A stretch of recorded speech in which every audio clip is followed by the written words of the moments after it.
Hello and welcome to Let's Play 2 on MARQ Sports Network, proudly presented by Sloan. Clear up your calendar and make room for Cubs baseball, because the home stretch of the 2023 season is upon us. Well, special day here at Wrigley Field. As the air gets chillier, these Cubs are only heating up. And listen to the Cub fans at Coors Field making noise. With playoff positions hanging precariously in the balance, there was no better time for clutch hits, Line drive, base hit into left center. Cubs take the lead. veteran comebacks, 2 shutout innings from Marcus Stroman in his return. and high-flying rookie debuts. You hear this crowd? Making his big league debut. With 3 huge games against the Diamondbacks and a key series in Colorado, there was no shortage of highlights from the Northsiders. Look at the explosion off that bat. I mean, he's just on fire right now. Hey, if Milwaukee is Chicago North, then Phoenix is Chicago West. So sit back and get ready for this week's episode of Let's Play 2, proudly presented by Sloan. Jordan Wicks was off to a rocky start on Monday in Colorado. It was only the first inning, but Rocks hitter Nolan Jones had already driven in the game's first run. Scoring on the play is Blackman. Colorado leads 1-0. But Wicks wouldn't let Jones forget it later in the fourth. Jones swings and misses. Strike 3. Just hits the inside corner, and Jones couldn't catch up with him. First strikeout of the night for Wicks. And then again in the sixth. Wicks the lefty deal. Swing and a miss. Strike 3. Jordan Wicks has just struck out Nolan Jones. Lucky for Jones, he wouldn't face Wicks for a fourth time. The hotshot rookie kept his good times rolling, only allowing 1 earned run on 3 hits through 6 frames. After a scoreless first inning on Tuesday, Dansby Swanson got the excitement going in the second. Line drive smoke to deep left center field. Jones giving chase, but will bounce in and roll all the way to the wall. Swanson digs for second, turns the corner. He's headed for third. Here comes the throw. Cut off. A triple for Dansby Swanson to lead off the second inning. You know what? But he was thinking triple right off the very bat. After Swanson's thrilling triple, Seiya Suzuki stepped up next to try and drive home the Cubbies' first run. The 1-2 delivered. Ground ball up the middle and through for a base hit into center field. Cubs strike first. Swanson scores. RBI single, Seiya Suzuki. It's 1-0 Cubs. Cubs been banging the ball around the yard. Half with a walk, a single by Belly, a triple by Swanson, and now a single here by Suzuki. Suzuki now with 19 hits in the month of September. It may be hot out in the Arizona desert, but the Cubs' defense is even hotter. 1 down, and the Diamondbacks lead 3-0 to pitch. Ground ball to short, to his right, Swanson gets up, throw to first. Oh, baby, what a play. There's your Gold Glover, and a great pick at first. And he steals a hit from Longoria. Dansby Swanson. Yeah, in a season in which we've seen many highlight reel plays from Dansby. Here's yet another one. Spectacular work. Watch how quickly he gets to his feet. He finds a little something extra on this throw, and the casual pick on the other end by Bellinger. Not an easy play for Bellinger, and he made it look easy. And Justin Steele is fired up. An amazing play. What a play by Dansby Swanson. Looking for his first save of the season, Julian Merriweather took the mound on Sunday with the Cubs leading 5-2. Going to be his first this year. 64 innings and a 3.23 earned run average. But after giving up a leadoff walk, Merriweather settled in and got down to business. Here comes the 3-2. Swing and a miss. Strike 3. 2 away. Got him with a blazing 98-mile-per-hour fastball. Diamondbacks down to their final strike. Here's the 2-2. Swing and a miss. Strike 3. Ball game over. Cubs beat the Diamondbacks 5-2. Merriweather gets the save. His first save of the season. Merriweather got a little help from Mike Talkman in center field for the first out in that first save. Merriweather deals. Line drive hit out to center field, going to his right. Tuckman makes a sliding catch. What a play. Out number one, big play by the Cubs center fielder Mike Tauchman. No bigger catch in this ball game than that one. That's a gapper, and Tauchman just outruns this ball, slides, makes a nice catch about knee high. And if this ball gets past them, that's trouble. But makes a nice play to get the first out here in the ninth. The professor took to the mound for the final game of a 4-game set against Arizona, looking to help the Cubs avoid a sweep. The 1-2 got him swinging. Some beautiful off-speed pitches. Out number one. Beautiful changeup. Man, he got a lot of movement on that one.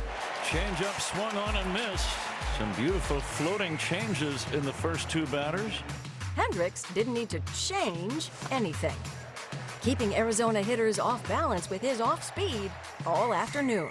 Bouncer over the mound, charging Dansby Swanson. Barehanding and getting him. What a play by Dansby. That's not a routine play.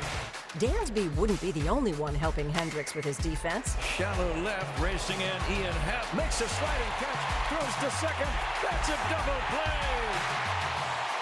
Excellent play by Ian Happ. He made the sliding catch. He noticed the runner was wandering off the bag. That was Rivera. So a quick throw to Horner, who stretched like a first baseman down at second, and they double him up. Happ and the Cubs' D helped Hendricks keep the D-backs at bay, finishing with only 2 earned runs in 5 2/3 innings. The Cubs' pitching staff has been a huge reason for their success this season. Swing and a miss. Strike three. Nice to have the Stroh show back. Strike three. Hendricks gets him with a changeup. And it's only getting stronger when we return to Let's Play 2, proudly presented by Sloan. Welcome back to Let's Play 2 on MARQ Sports Network, presented by Sloan. It's been nearly 2 months since we last saw Marcus Stroman take the mound in a Cubs uniform. 3 runs on 2 hits, 2 walks, middle of inning number 3. After exiting a game on July 31st after just 3 innings, Stroh hit the IL with some hip inflammation and was sidelined until this Friday. Yeah, I'm good. I'm good to go. I'm like good to go, you know? I'm excited. Like I said, I'm here, I can start, I can be out of the bullpen, they can use me in whatever role they want, but I feel ready to compete and contribute. Stroh may not be quite stretched out enough to re-enter the rotation, but on Friday, he flashed his stuff out of the bullpen for the first time since 2014. The ball is bounced 1 hop to a charging Bellinger. Gloves it, takes it to the bag, out number 1. Stroh got right back to his ground ball ways, but in the bullpen, he can afford to go max effort for the big whiff. And a swing and a miss, and he makes short work of Corbin Carroll. Stroman strikes out Carroll, out number 2. That's going to be our catch of the game. Swing and a miss. Stroman gets the strikeout, and he punches out a couple in his return. Nothing set in stone, I feel. You know what I mean? I still think they're trying to figure things out, but I talked to Rossi, talked to Tommy, I talked to everyone, and I told them, like, I don't mind. Like, I'm perfectly good with coming on the pen. I think I'll be great at the pen. You know what I mean? I feel like my stuff plays when I'm healthy. It plays against anybody in whatever inning. So whatever the team needs to contribute, like I said, whether it be me coming out of the pen, me starting at some point, like I'm healthy, I'm good to be back, and it's just a matter of doing anything we can to win, honestly, at this point. 2 shutout innings for Marcus Stroman in his return. Down 2 runs in Colorado on Tuesday, Seiya Suzuki stepped up to the plate looking to put the Cubs back in the game. Suzuki waits, the pitch hit in the air, deep right field. Going back Blackman at the track, near the wall, looks up, it's gone! Seiya Suzuki ties up the ball game. A 2-run home run the other way. He's red hot. His 3rd hit of the game. 4-4. Cubs and Rockies here in inning number 6. Big swing of the bat for the Cubs, and that's what they needed, and that's the thing. Anything can happen in this ballpark. Suzuki just gets a pitch up and out over the plate. Just a little fastball, you know, and he just puts the barrel on. And the ball just stays in the air, ends up hitting the top of the wall and bouncing in the stands for a 2-run bomb. Look at the explosion off that bat to the opposite field. I mean, he's just on fire right now. The exit velocity. After getting a triple in his first at-bat on Sunday, Morel decided that 3 bases just wasn't enough. Morel leads off the bottom of the 3rd inning. Line drive, deep left, forget about it, long gone! Christopher Morel with a solo home run. With a triple and now a home run in his first 2 at-bats. His 21st. It's 2-0 Cubs here in the 3rd. That's why he's in the lineup. He steps to home plate, and he can be a shot of adrenaline in a second. Chris Morrell sending one deep to center? Sound familiar? No, you don't have deja vu. It just happened in back-to-back games. Let's see if Morrell tries to launch one. There's a drive into left center field. This ball's got a chance. Get out the tape measure for Chris Morrell.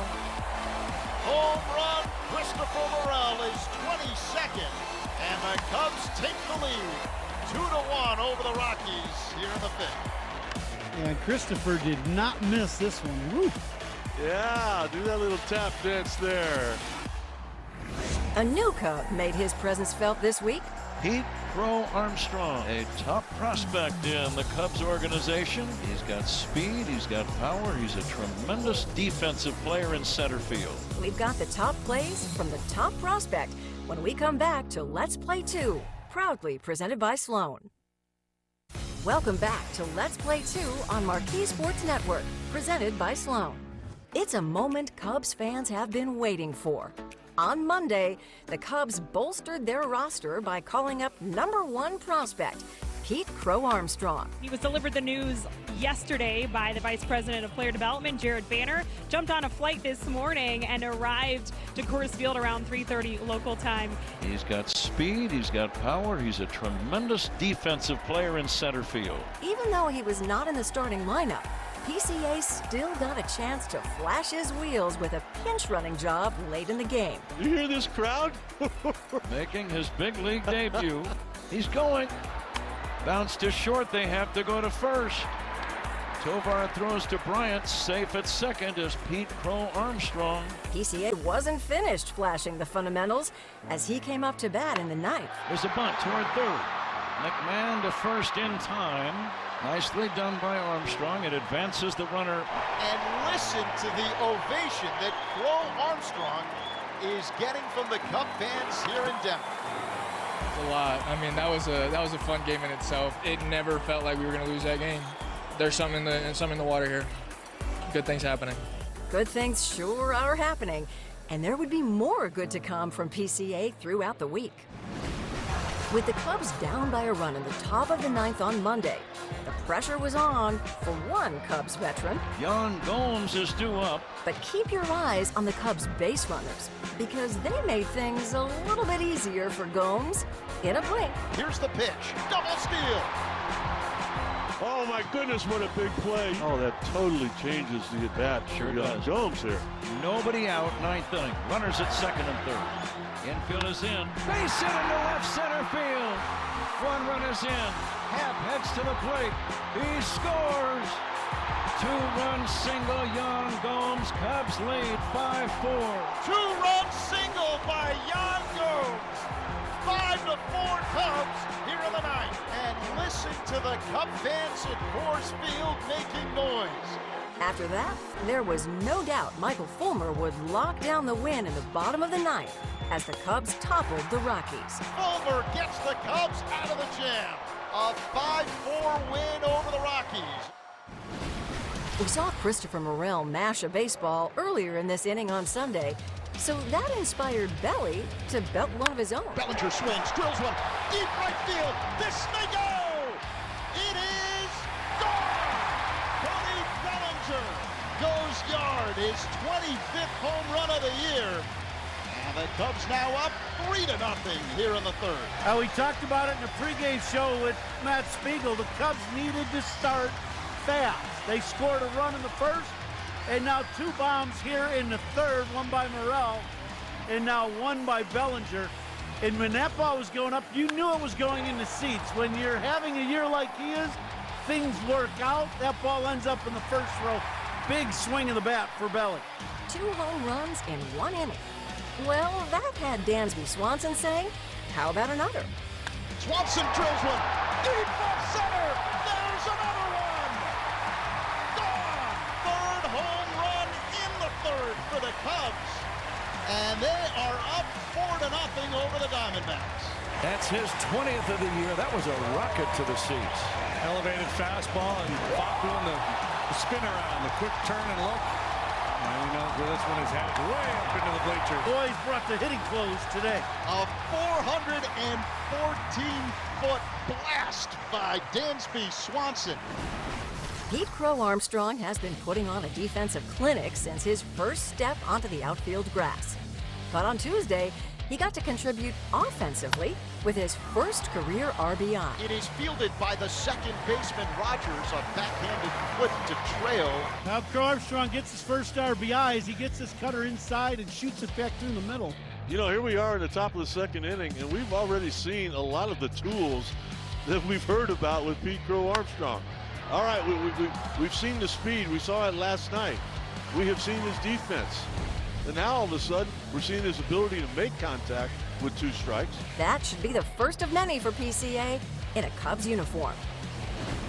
The Cubs were sporting a goose egg in the 9th inning on Friday, but Ian Happ changed that with one crack of the bat. Ian Happ first up here in the 9th inning. Batting right-handed against the left-hander. He hits a fly ball deep left center field.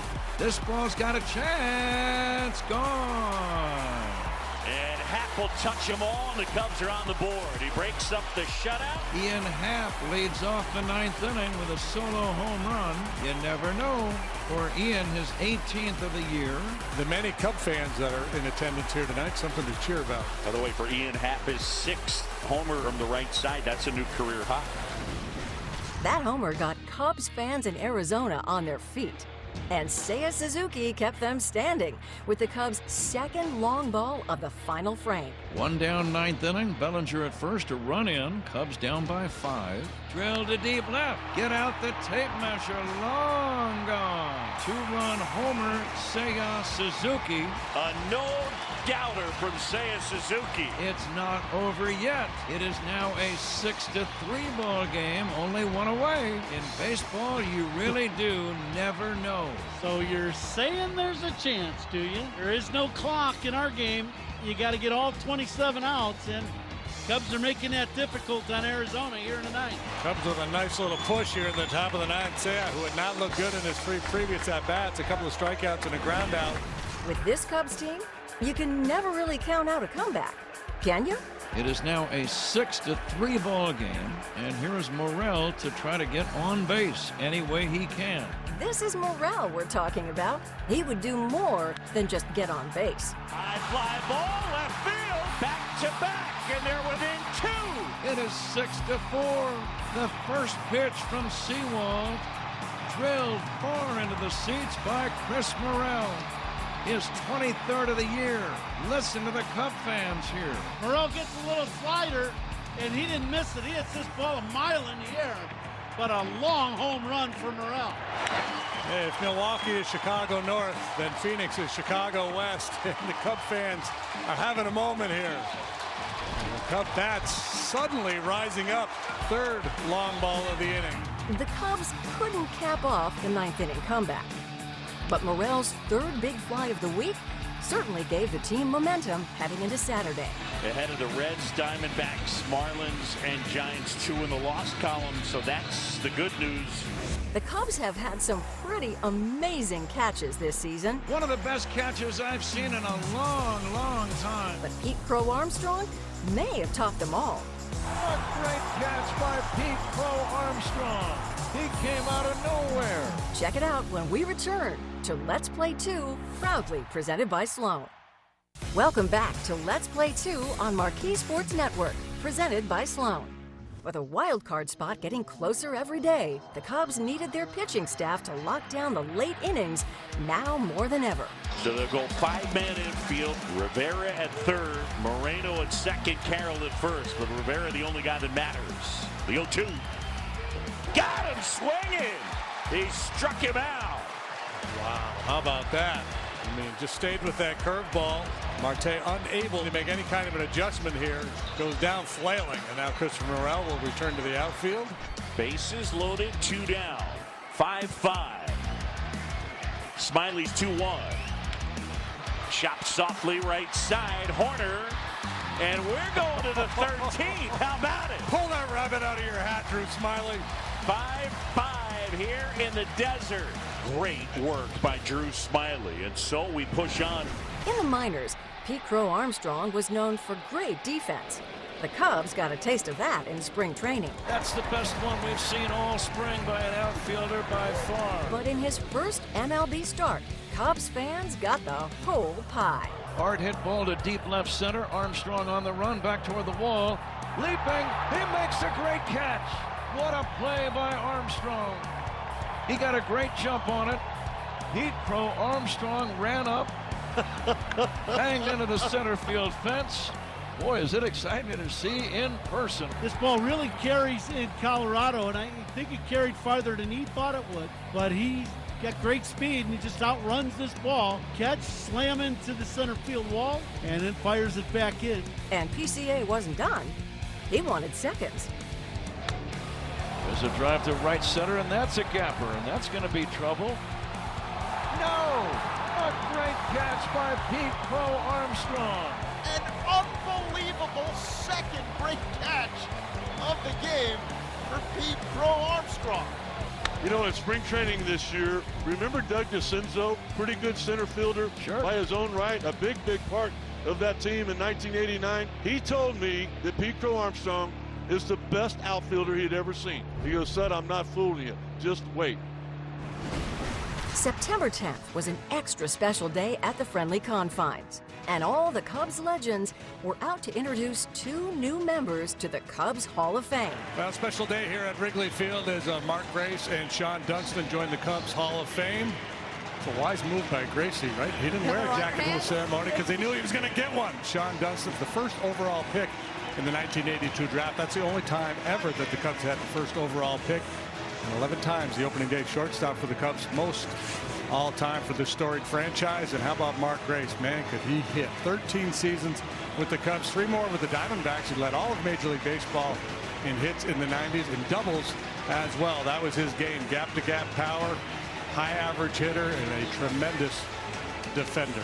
And just what Gracie said, as much as they love the fans love them. They always put in the work, and it was recognized. Congratulations are certainly in order for these 2 Cubs legends. Thanks for helping us celebrate another chapter in Cubs history. That's all for this week. Thanks for watching Let's Play 2, proudly presented by Sloan. We'll see you next week.